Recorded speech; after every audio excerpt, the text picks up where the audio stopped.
प्रश्नोत्तर के सत्संग माध्यम से आज जो है और एक प्रश्न आया है। सविता यादव मेरठ उत्तर प्रदेश से। उनका प्रश्न है कि उनका विवाह किए हुए 5-7 साल हो गया है, कोई संतान उनको नहीं है। सब प्रकार के टेस्ट कराए पति पत्नी दोनों,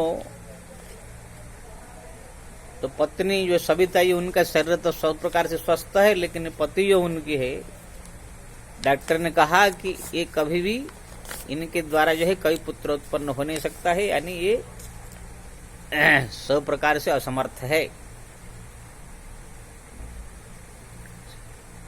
तो उनका कहना है हमारे पति जो है असमर्थ है, डॉक्टर ने जवाब दे दिया, लेकिन मैं सब प्रकार से समर्थ हूं पुत्र उत्पन्न करने की, संतान उत्पन्न करने की। तो ऐसे कोई शास्त्र में विधान है जिससे कि मेरा संतान की प्राप्ति हो, हमको कोई जो है अपराध, कोई पाप ऐसे न लगे।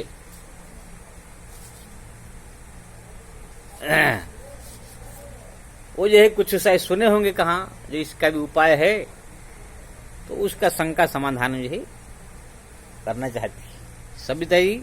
इसका भी उपाय हमारा शास्त्र पुराण में वर्णन है।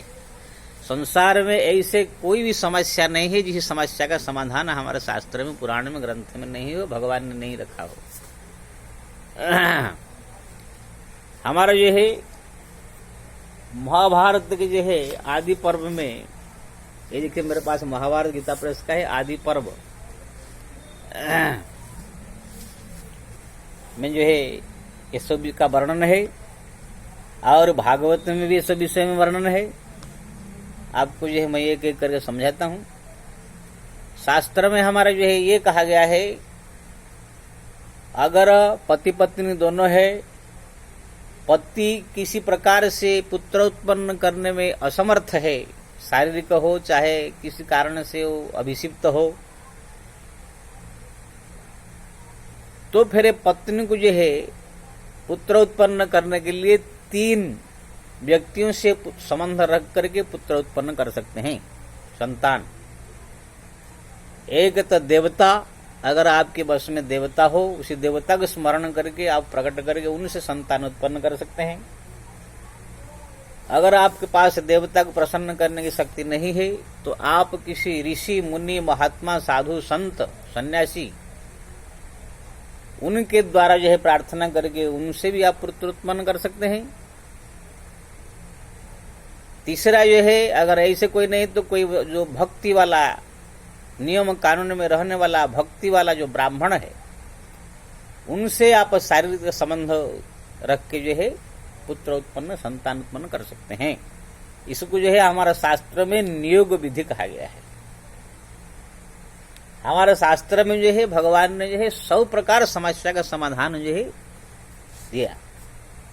यहां तक कहा गया है कि इसका अगर किसी भी कारण से पति पत्नी दोनों का पुत्र उत्पन्न नहीं हुआ, तो अपने जो है किसी और के पुत्र को, जो अपने खानदान के, अपने जो है पटीदार के खानदान के कोई भी एक संतान को जो है दत्तक पुत्र रूप में ग्रहण करके विधि विधान से उसको अपना पुत्र बना करके, दत्तक पुत्र उसे कुछ विधि होता है, मंत्र उच्चारण द्वारा अपना पुत्र बना ले, तो उसके द्वारा भी जो भी पिंडदान होगा, जो भी संस्कार वो करेगा, जो भी अपने पिता माता के लिए कार्य करेगा, सब जो है उसको प्राप्त होगा।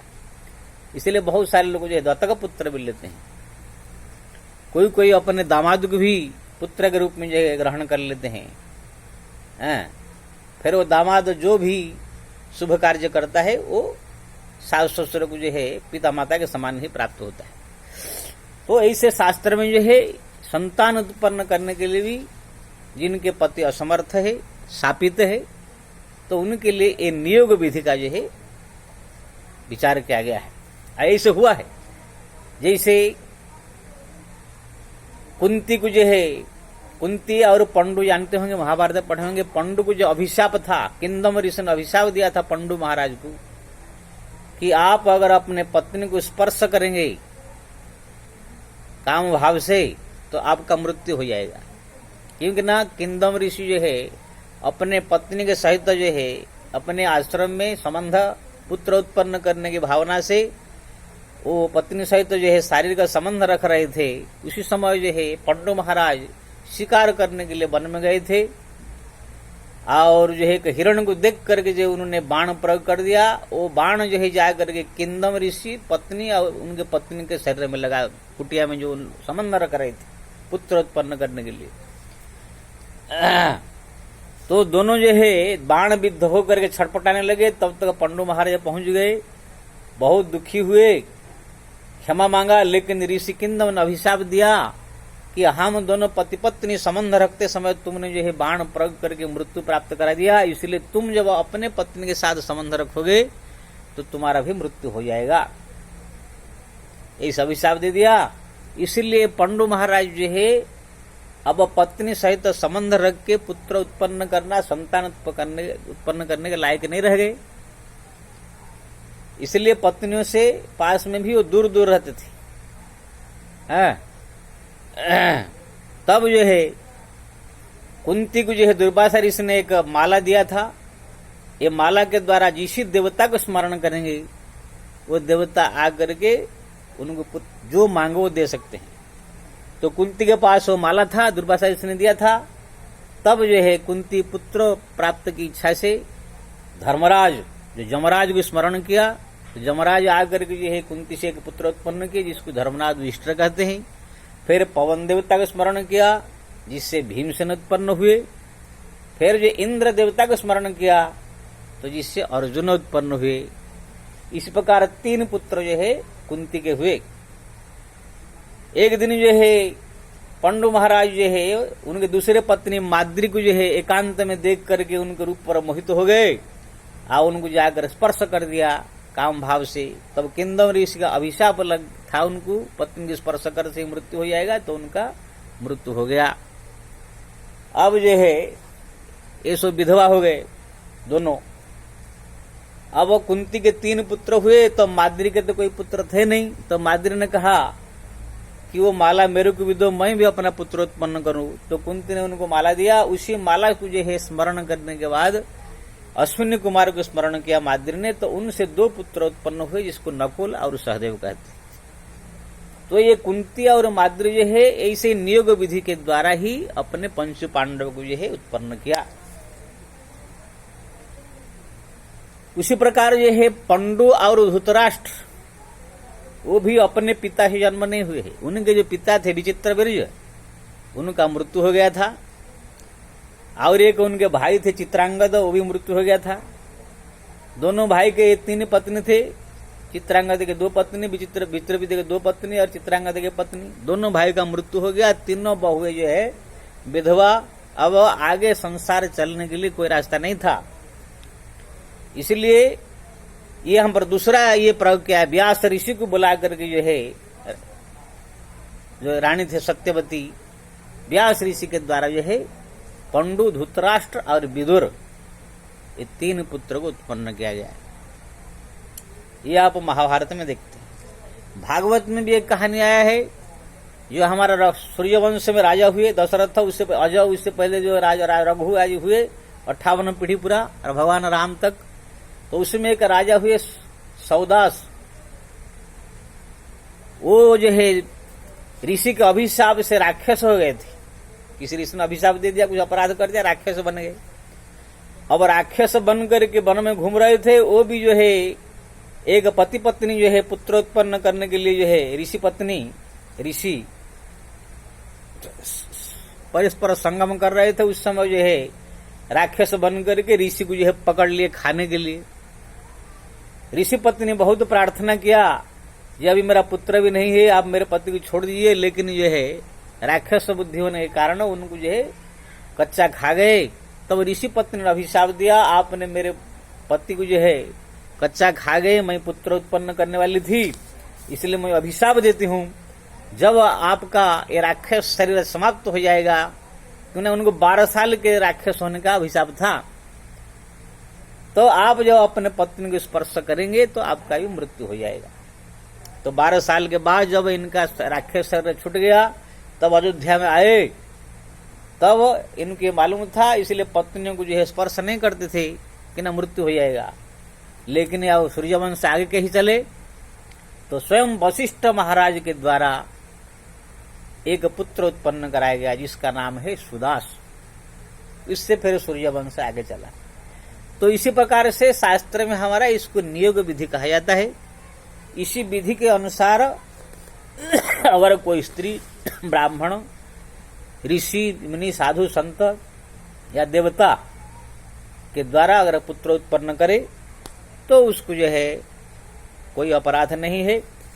हाँ, जब तक पुत्र उत्पन्न नहीं हो जाता है तब तक शारीरिक संबंध रहे। पुत्र उत्पन्न हो जाने के बाद फिर पहले जैसे ही पवित्र भाव में आ जाए, ऐसे भी शास्त्र कहा गया।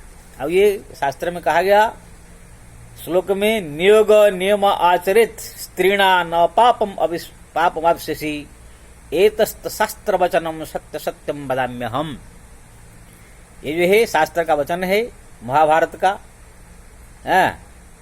नियोग नियम आचरित, ये जो नियोग विधि है बताया गया, इसको अगर कोई स्त्री अपनाती है, स्त्रीणाम न पापम अवशिषि, उनको कोई पाप नहीं लगेगा। क्यों ना, ये शास्त्र का वचन है, भगवान का ये वचन है। शास्त्र ने आदेश दिया है कि अगर कोई स्त्री को अपने पति से पुत्र संतान उत्पन्न होने की अगर नहीं आशा नहीं है, पति असमर्थ है, तो देवता, ऋषि, मुनि, साधु, संत, महात्मा, ब्राह्मणों से ये वो ब्राह्मण भी पूजा पाठ करने वाला, भक्ति वाला हो, पुत्र उत्पन्न कर सकते हैं।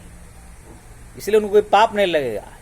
नियोग नियम आचरित स्त्रीणा न पापम अवशिषि एतत् शास्त्र वचनम सत्य सत्य वदाम्य हम। ये शास्त्र का आदेश है। शास्त्र का आदेश जो होता है भगवान का आदेश होता है। इसलिए अगर ऐसे कोई व्यक्ति, कोई स्त्री करती है तो उनको कोई पाप नहीं लगता है। इसलिए इसका भी रास्ता जो है शास्त्र ने बताया है।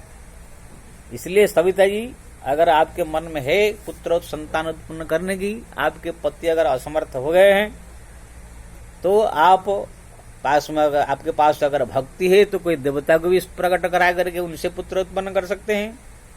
नहीं तो अगर ऐसे शक्ति नहीं आपकी भक्ति, तो आप किसी साधु, संत, महात्मा, ऋषि, उनके पास जाकर प्रार्थना करके उनके द्वारा आप संबंध रख करके जो पुत्र उत्पन्न कर सकते हैं। नहीं तो कोई ब्राह्मण जो पूजा पाठ करने वाला ज्ञानी हो, भक्ति वाला हो, उनसे भी आप संबंध रख करके पुत्र उत्पन्न कर सकते हैं। इसमें किसी प्रकार की कोई अपराध, कोई पाप नहीं है। जो मैं कहा ये शास्त्र का वचन प्रमाण देकर कहा। इसको कोई हो सकता है कुछ लोग को ये खराब भी लगे, कि अच्छा लगे, लेकिन इससे अच्छा खराब लगने से हमको कोई मतलब नहीं। मैं शास्त्र का वचन जो प्रमाण है आप लोग को दे दिया। अब जिसको रुचि हो ये माने, जिसकी रुचि न माने ये अपने ऊपर है। आपने प्रश्न पूछा, इसलिए प्रश्न का उत्तर देना हमारा फर्ज है, इसलिए हमने दे दिया। अब आपको क्या करना नहीं करना ये आपके ऊपर है। जय श्री राम।